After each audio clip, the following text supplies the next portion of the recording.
I was scrolling online the other day when I found my favorite snack. A couple bags of GameBoys. I figured I would see if I could fix these up, since, obviously, somebody else had failed.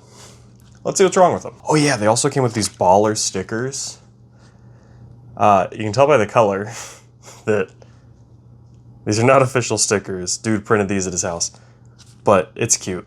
Alright, so this one has the iconic issue of Screen Out. So, easy fix. And this one also has the very common failure of Screen Out screen cover cleaning. Quite the combo. Battery contacts look rough on this. Let's start with the more assembled one, I guess. Ooh, this one's got some screen cancer.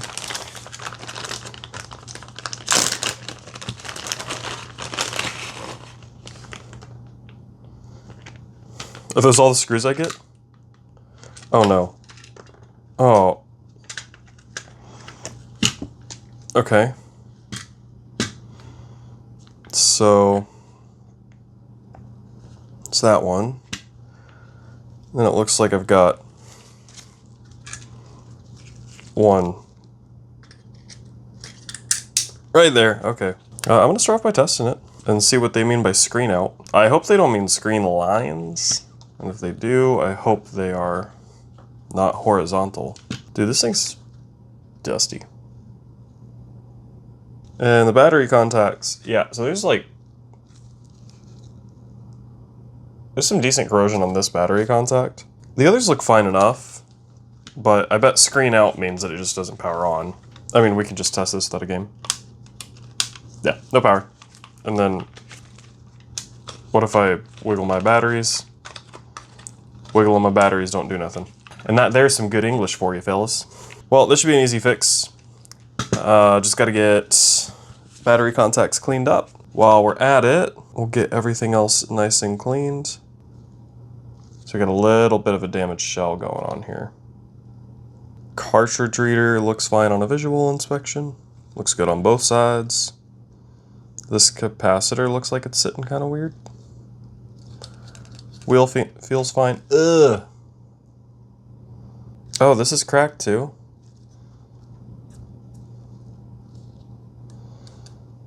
I've got replacements. Do I want to replace it? Probably not. Screen out has got to be the weirdest way I've ever heard somebody say no power. Maybe they thought it was that the screen had gone bad, but I find it strange that you ended up with these GameBoys and disassembled them, yet don't know the most common failure point in them is battery corrosion. So we can see that one of them's got some pretty significant corrosion. The other two, might as well clean them, I'm already here. Okay, so they haven't even removed this, which is interesting. So it looks like all the screen cancer will be outside the viewing area once I replace the lens. Don't know what that was that was stuck on there. I think it was bug? Yeah, that sure looks like it was a dead bug. That'll be fine. I'm not going for any awards here. Yeah, I do think this wasn't a home that had bugs, because, well, I found 3 bugs. And there's also these little flakes that just don't want to come off. That looks like it could be frass. Did I say that right? You bug connoisseurs will have to let me know. Very uncommon to find bug-infested handhelds in my experience. We'll clean up our battery contacts just a bit. But honestly, these guys look really good. Not too worried about that. What is this green stuff on this capacitor? Or is that a capacitor? I don't know what component that is. I think these are capacitors. Now we're ready to go ahead and clean up these battery contacts. To do that, I'm just using some distilled white vinegar. And even though just this one is obviously corroded, I still typically place all of them in there. Just because when there's some corrosion, there's plenty. And now we just leave that alone for a while. You will probably never see this, but if I need the footage because it looks like this video is going to be very short, then you will. And wouldn't that be something? Because I'd probably leave this in, me confessing to my sins. Now, this guy is already looking pretty spotless. Cleaning up those button pads actually produced quite a bit of the bug odor, which is unfortunate. I do see that the corrosion did eat through the plating and on part of it, but if it didn't eat through the plating on the contact itself, I'm gonna leave it be. Could just replace this. They're inexpensive. Could replate it, but I don't have any nickel. So on the back side, like, it obviously ate through that quite a bit. But what I'm looking at is right in here.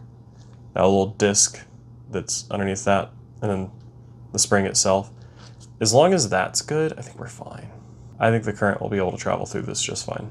Right there, on this lip, that rust might prevent us from getting good contact with the spring. If you're doing this repair yourself, I would recommend just replacing this. Again, they're really inexpensive. I forgot to record like any kind of transition where I would tell people that we're changing what we're doing. So we're bathing it now with warm water and soap. That's about it.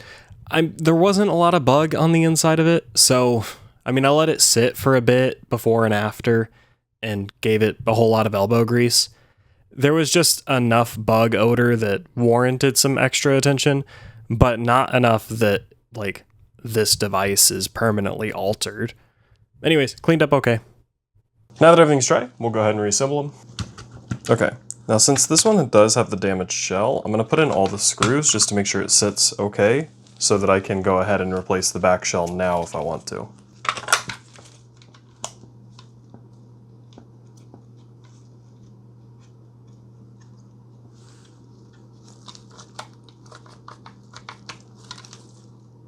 Okay. So we gotta probably replace that battery contact. So we'll start there. Okay, so it's this one right here that seems to be our trouble child. This one looks like it should be good.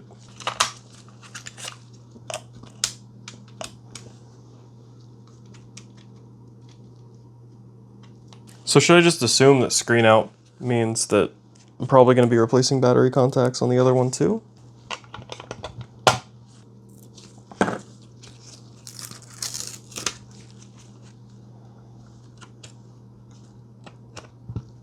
All right.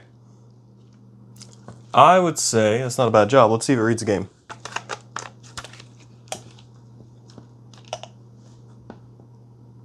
Okay.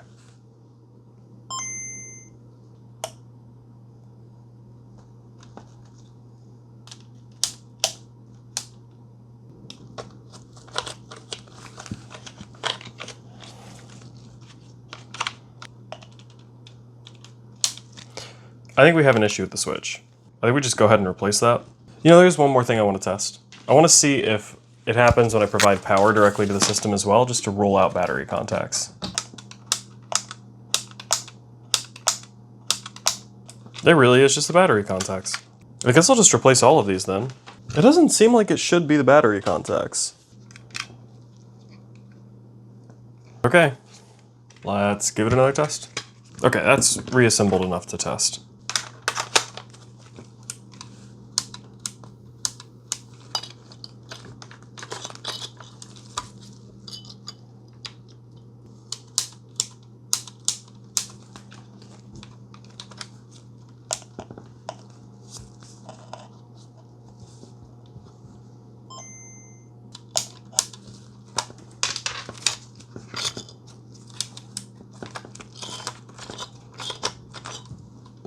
What? I'm gonna be honest, I don't understand. I'm gonna get fresh batteries. Okay, it's actually the next morning because it took me that long to find some AA batteries. Apparently after Christmas, they're like impossible to find.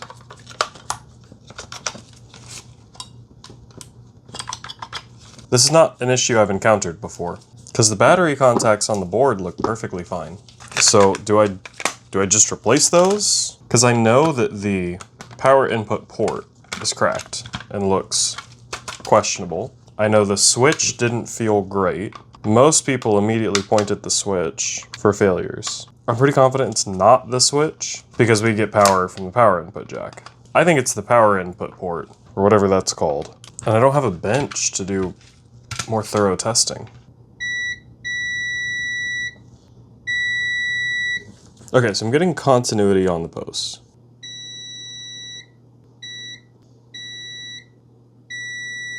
I mean, the solder joints over here look super cold. But I don't see any indication that they've cracked or anything like that. I just see physical damage on this port. So what, I ought to just replace the port? I really don't think it's the switch, because the switch works fine when it's receiving power through this port. I don't think it's the battery terminals. Okay, so we're just gonna replace this. Because it's the only part that makes sense to me, and I can clearly see damage. This is what tells the device where to even get power from. There's a tab, I think there's 2 tabs? I don't know. If contact, get power from here. If no contact, get power from here, I think is what it is. Might have it flipped. This one's a CPU08, but I don't think there's any difference at all between these. Now I'm thinking we're gonna use the solder sucker for this. Maybe we'll just use some wick. Now, Frank, your mom has told me that mooing at your solder sucker makes a pretty big difference, so we're gonna try that today. And I bet this will come right off. And that feels pretty good. Moo! Ah! He was right! Okay. This post is too big, so this is just dumb. But with the confidence that I have in Frank, moo! Now, I mean, that's pretty good for a hole that was too big. Frank is the GOAT, guys. I'm not gonna make you sit here and listen to me repeat the same joke over and over again. So I continued to moo at my solder sucker, and this came out pretty well. I didn't moo at the second one when we went to go remove the donor. That's my bad, that's on me. It didn't go nearly as smooth as this first one. So, Frank, you're still the GOAT. I'm just a failure and I'm sorry. Once I realized I just wasn't gonna get this with the solder sucker, I switched over to some solder wick and was finally able to get the whole thing released. I made this way more difficult than I needed to. I think just hitting it with the solder wick like 5 minutes earlier probably would have been the smart move, but I'm committed to seeing the struggle all the way through. I have absolutely destroyed this thing.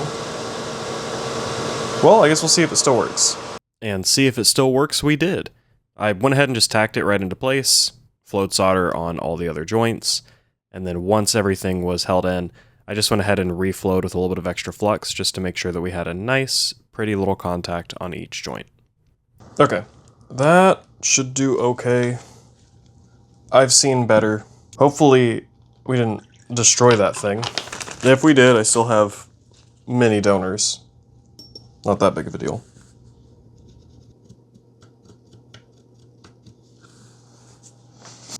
There's our solder joints. I think that's fine. I think it should function. Let's find out. Also, I'm not saying that Frank was right and that you have to moo at your solder sucker, but I will say I mooed at the solder sucker when I removed the first port, but I didn't moo at it when I removed the second. So Frank might be onto something here. All right, I got a lot of confidence, so we're gonna put all the screws in this time. I think what I should have done when I was struggling to suck the remaining solder out of those holes is apply some more solder rather than sit there and try to suck up such a small amount. All right. Oh geez. Oh gosh. Now, no pressure, Frank, but I did follow your advice on this repair, so if this doesn't turn on, we gotta have a talk. Okay, you're lucky. You got away with it this time. Now let's see if it still works with the power supply. Frank, you better have your fingers crossed. Ah, he's got away with it. So we've got one successful repair. I would say this one came out pretty good. I didn't expect much here. The buttons are in pretty bad shape. They're pretty chewed. The device itself has these really deep scratch marks that just kind of show the age and the life of the system. I'm perfectly okay with that. So, one down. Let's move on to my next bag of Game Boy. We're going all in. All right, so this one, just the screen out issue. Everything else is perfect. This should turn on as soon as I open the bag, right? Okay. I'm gonna do this nice and slow so I don't rip the speaker off. Okay, and boom. Interesting. I think I see some corrosion there. Here's our shell. Inside our shell, there's another screw. I'll tell you what, this one's really clean. This one's really clean. Oh, there's some tape residue. This bracket has some liquid on it. Interesting. What's coming up for us? These are clean. Somebody cleaned this. Well, I didn't clean the battery contacts. It's got some general gunk on it. Now this is interesting, because this is a CPU 07, and it's got a dark green PCB. This is a pretty late revision. This battery contact is bent. Probably gonna have to replace him. Yep, gonna have to replace the battery contact. Oh my, burnt flux. I think that's from the factory. And I don't see any corrosion on these guys. Cool. I don't even think there's sense in trying to put this back together, because this is just hanging on for dear life. I mean, I can kind of push them down, but I can tell that this feels really weak and it's just waiting to fall apart. So I say we go ahead and just replace them. And then we need to give the rest of the board a good clean. Let's start right here though, and then we'll try to power them on after. I am confused what the original problem was with this. Let's take a look at this board. Yeah, I'm not sure what screen out means. I'm wondering if it's the lens is what they were talking about. But then why fully disassemble everything? I'm so confused. I don't know who worked on these. I don't know anything about the person. I just know that they sold them to me, which was a neat thing to do because I wanted to buy them. So yeah, we'll just heat this, drop it out, put a new one in. Should be quick.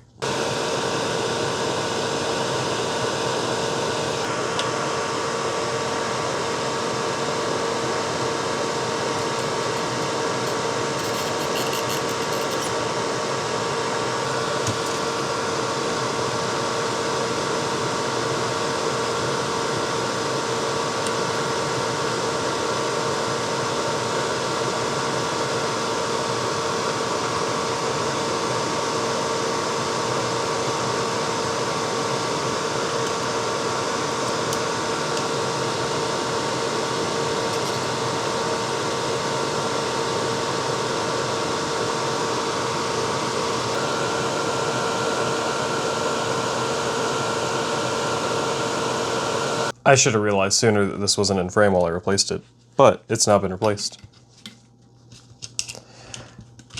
I probably didn't need to replace that contact as well, but I might as well just make them match.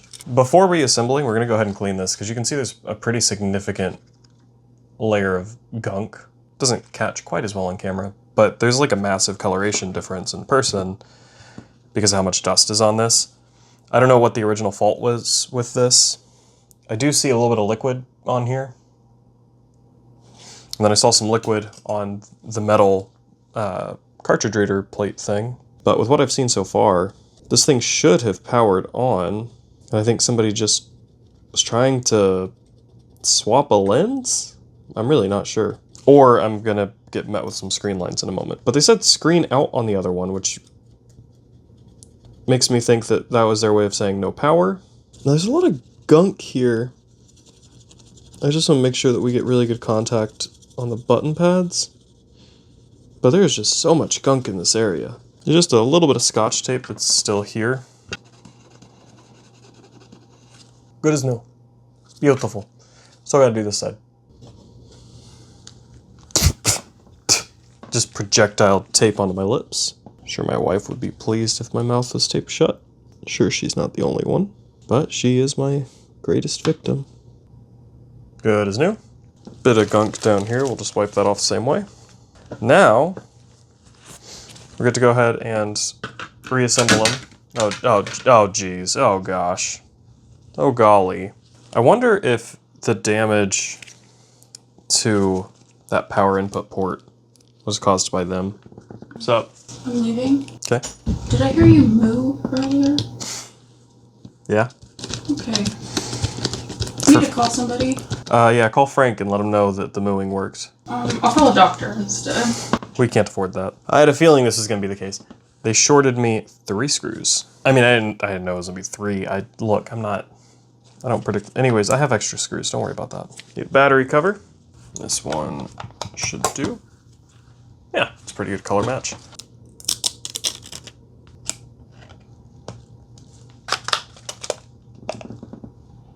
Oh no. Fellas. Fellas, we got problems. We're gonna let it sit for a moment. We're gonna apply a little bit of pressure just around. Sometimes these screen lines will resolve themselves. You can already see it here on the left side. It's way better than what it was. I can't explain how this works to you. I can tell you how we're gonna fix it if this doesn't work is with some hot air. So on the left-hand side, I'm only missing like 2 lines now. The reason that this happens is on these screen boards, there's these fancy ribbon cables that use really fancy, I'll just show you because this isn't working. Okay. She's heard something she does not like. Screen lines are caused because in this fancy little ribbon cable right here, there's these really fine traces that run from, there's one of these things over here. They run from there to there. It's not normal solder. It's not the kind of thing that you can fix super easy. So to fix it, what you need to do is you need to reflow this ribbon cable and hope that where these connections are broken handles itself. They're typically broken right here on the edge, just below where this black strip is. So what we're gonna do is we are going to heat this up to reflow it with a hot air station, maybe a soldering iron, we'll see, while it's powered on, so that I can see where the screen lines are. Kind of sketchy. You wanna keep your contrast set like this so that you can really see it. Before I do that, I'm gonna remove this guy. Sometimes this can like tear up on you, so just kind of be patient with it. It doesn't hurt to apply a little bit of heat to it first. So he's actually left his glue residue behind, which is pretty bad news for me. I'm gonna attack him from the other side and see if maybe the glue wants to come up on that side. It didn't want to. That's so good for me. Well, it is what it is. I want to be pretty dang precise. So for context, we're gonna switch to something that's about half the size of this chip. Now to do this, you really don't need much hot air. So I'm gonna go ahead and set our airflow to 40%. And then we're gonna drop the temperature quite a bit. Okay, so the lowest that my hot air station will go to is 212 degrees Fahrenheit. That seems really silly. Don't worry if some of the lines go away while you do this. They'll come back. It's totally fine. You just do this until the screen turns to a blackish color, then you let off the heat for a while. Don't stay in one spot for too long. You do not want to melt this. Now I've heard rumors that applying pressure while doing this helps. I've never found success with that. We'll try it. What I have found is that applying pressure helps me to find what I'm looking for. So maybe about here. This is definitely a game of patience.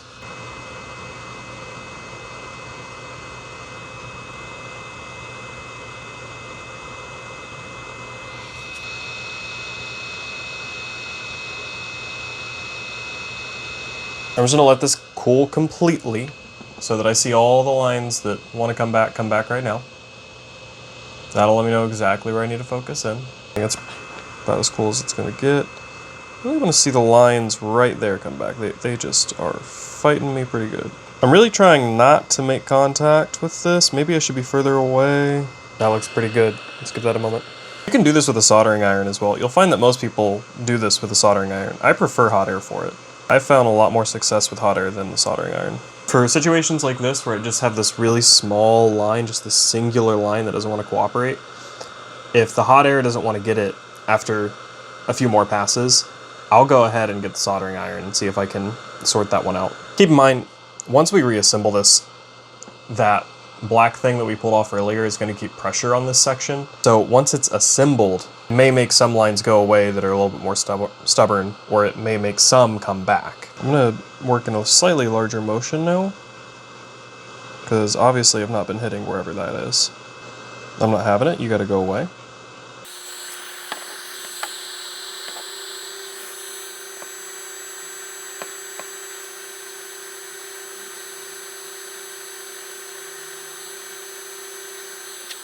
And there you go.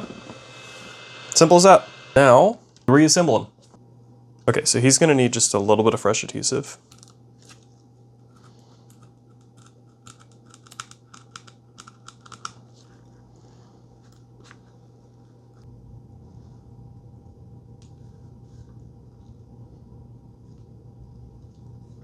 I could really use lunch, so I hope this works this time. All right, this is the one. Boom. Old. Oh, the graphics are bad. Well, that is 2 successful repairs on a couple bags of GameBoys. So that's going to do it for this episode. If you guys enjoyed these repairs, go down in the comments and thank Frank or anybody else in the community that's offering advice. You guys have been really helpful. I've been learning this, and I probably couldn't have repaired this as well as I did if it wasn't for you guys. So if you enjoyed the video, please leave a like, and if you'd like to see more just like it, please subscribe, and I'll see you guys in the next video.